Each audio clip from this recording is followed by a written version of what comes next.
Vamos dar prosseguimento ao nosso conteúdo. Estávamos falando sobre as funções essenciais à Justiça, já falamos do Ministério Público e agora nós vamos falar da Advocacia Pública, da Advocacia Privada e da Defensoria Pública. Bom, a segunda função essencial à Justiça trazida na Constituição Federal é a advocacia pública. Em que consiste essa advocacia pública?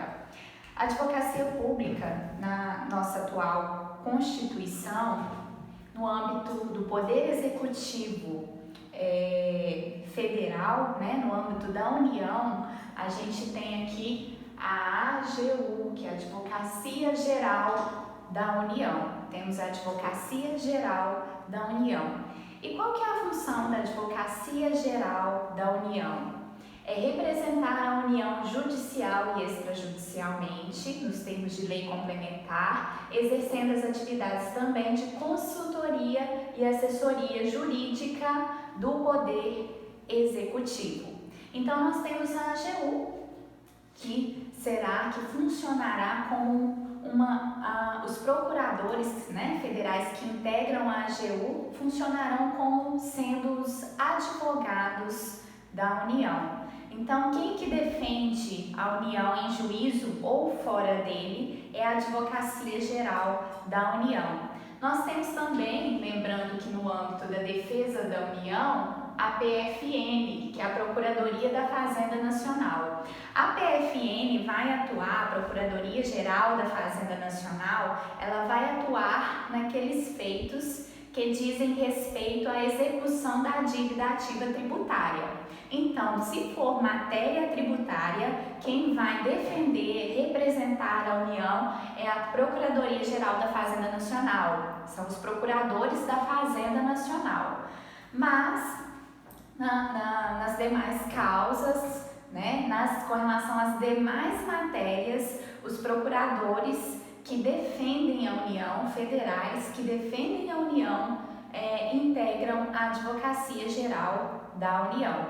Então, quando a gente fala de advocacia pública, nós estamos falando aí, por exemplo, da AGU, no âmbito da União. Os estados também possuem advocacias próprias para defender os seus interesses, para representá-lo, Então, no âmbito do Estado, a gente tem a Advocacia Geral do Estado, a AGE.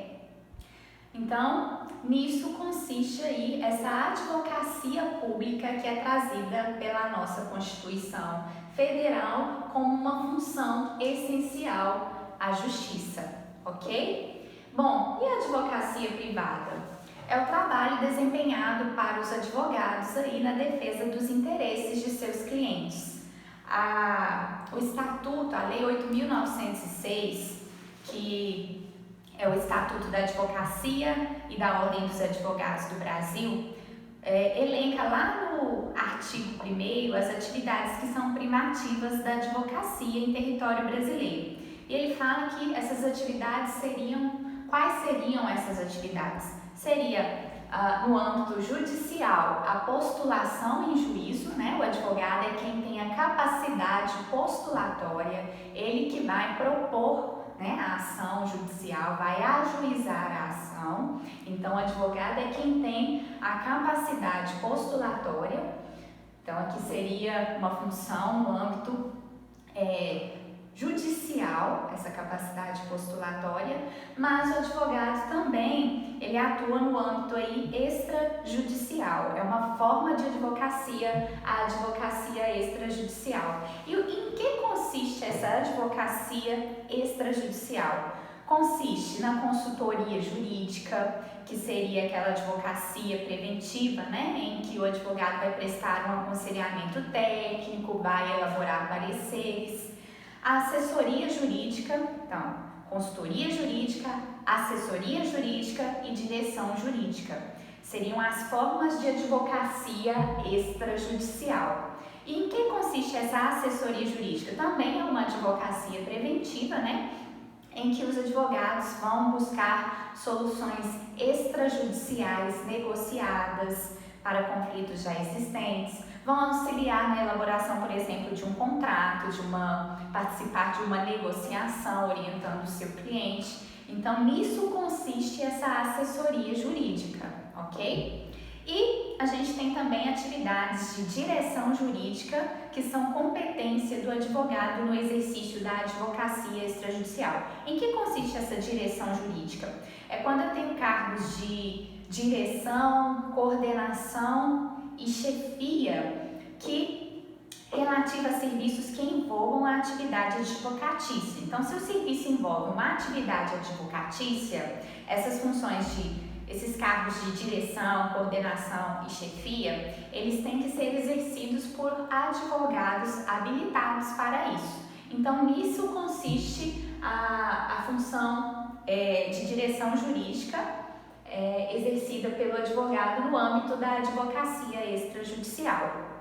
Bom, é importante a gente falar também, né, um pouquinho aí, já que mencionamos o Estatuto da Advocacia e da OAB, que é a Lei 8.906 de 1994, voltando aqui à capacidade postulatória, que é o exercício da advocacia no âmbito judicial, a gente tem exceções, existem exceções a essa capacidade postulatória por parte do advogado, né? Então, algumas ações não precisam do advogado, porque essa capacidade postulatória não será exclusivamente dos advogados. É o que ocorre, por exemplo, no âmbito da Justiça do Trabalho. Lá na CLT tem a previsão de que eu posso ajuizar uma demanda trabalhista sem a presença do advogado. No âmbito dos juizados especiais, tanto estaduais quanto federais, existe essa previsão de a própria parte, né, postular em juízo sem a presença de um advogado. No caso dos juizados especiais, essa competência é pelo valor da causa, até 40 salários mínimos. Se o valor da causa for até 20 salários mínimos, eu posso ajuizar, né? Eu posso acionar o judiciário sem a presença de um advogado. E também, um outro exemplo, né, que constitui exceção a essa capacidade postulatória é a questão do habeas corpus, que não precisa ser impetrado diretamente por um advogado. Então, a gente tem aqui exceções a essa capacidade postulatória. Bom, sobre a advocacia ainda, mencionando alguns artigos do Estatuto da Advocacia e da OAB, que é a Lei 8.906, é interessante a gente mencionar aqui, já que estamos falando sobre advocacia privada, a gente tem lá no artigo 34 que constitui infração disciplinar para o advogado advogar contra a literal disposição de lei. E aí a gente entra naquela questão da advocacia contra leges. A gente deve considerar que o advogado é infração disciplinar para o advogado advogar contra a literal disposição de lei. Mas a gente deve ver aqui também a exceção. O advogado deve sim advogar contra a disposição literal de lei quando ele entender que aquele dispositivo e fundamentar, né, essa questão, que aquele dispositivo é inconstitucional. Então, a advocacia contra leges, ela passa a ser em determinadas circunstâncias, né, especificamente no caso de inconstitucionalidade, a advocacia contra leges, ela é permitida. Então, o advogado, ele pode sim e deve advogar contra dispositivo expresso de lei, exercer a advocacia contra leges nesse caso, ok? Bom, o compromisso do advogado, ele é com o direito e com a justiça, e não com o estrito texto da lei. O Estatuto da OAB traz também lá no artigo 2º, parágrafos 1º e 2º, ele fala o seguinte, olha que interessante. O advogado é indispensável à administração da justiça, e a Constituição, inclusive, fala que é uma função essencial à justiça. Bom, no seu ministério privado, o advogado presta serviço público e exerce função social. Bom, o que a gente tem que ter em mente é que o papel do advogado não é apenas defender e não deve defender a todo custo o direito, né? O interesse, digamos assim, do seu cliente. Ele deve buscar e ele deve priorizar que seja proferida uma decisão justa no caso concreto. O advogado ele deve funcionar como um agente que cria, que estimula a criação do direito e atuar de uma forma a privilegiar que se chegue a decisões justas com relação a um processo judicial. Então, a gente tem que ter em mente, né, que o advogado ele não pode priorizar a defesa dos interesses do seu cliente a qualquer custo. Ele exerce, como está lá no artigo 2º do Estatuto da Advocacia da OAB, ele presta um serviço público e exerce uma função social, o que está muito além da pura, da simples defesa dos interesses do seu cliente.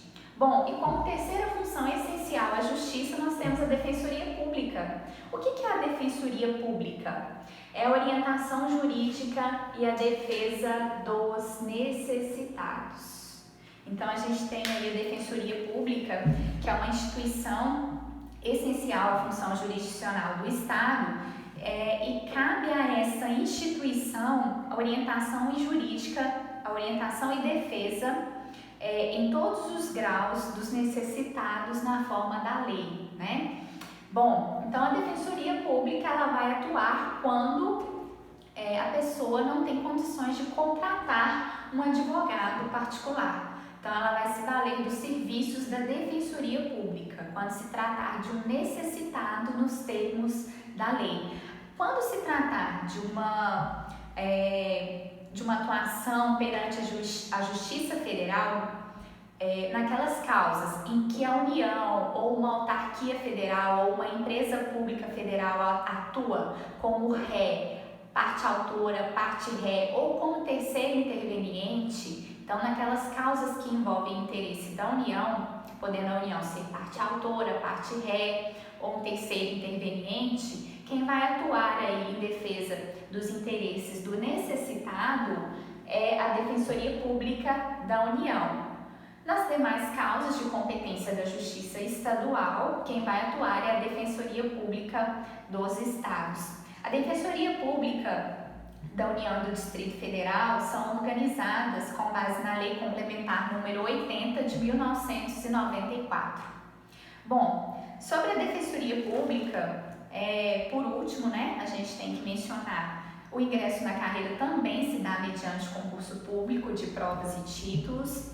E daquelas garantias que a gente já mencionou, né, para a magistratura, que também se aplicam aí ao Ministério Público, conforme o artigo 128 da Constituição Federal, aquelas mesmas garantias de vitaliciedade, inamovibilidade, redutibilidade de vencimento se aplicam aos magistrados, conforme o artigo 95 da Constituição Federal, e também ao Ministério Público, conforme o artigo 128 da Constituição Federal. Dessas garantias se aplica à Defensoria Pública a inamovibilidade. É vedado o exercício também da advocacia fora das atribuições institucionais da Defensoria e a Defensoria Pública tem um Conselho Superior da Defensoria Pública da União e dos Estados e suas respectivas corregedorias gerais. Então elas têm uma organização, né, própria e no âmbito federal, né, no âmbito da União, a gente já falou que é disciplinada pela Lei Complementar número 80 de 1994. Bom, sobre as funções essenciais à justiça, era isso que a gente tinha para tratar. Já finalizamos então o conteúdo daquele tópico que estávamos estudando antes da suspensão das aulas, que é o Poder Judiciário, né? Após o Poder Judiciário vimos os órgãos auxiliares da Justiça, as funções essenciais da Justiça. E encerramos aqui essa parte da matéria, voltaremos com outros conteúdos. Continuem acompanhando, participando e fiquem em casa, né? Vamos aguardar aí os desdobramentos desse grave problema que estamos vivendo, né? Os motivos da suspensão das aulas são alheios à nossa vontade, mas nós faremos o possível para que não haja prejuízo com relação à nossa disciplina. Um grande abraço a todos e até mais.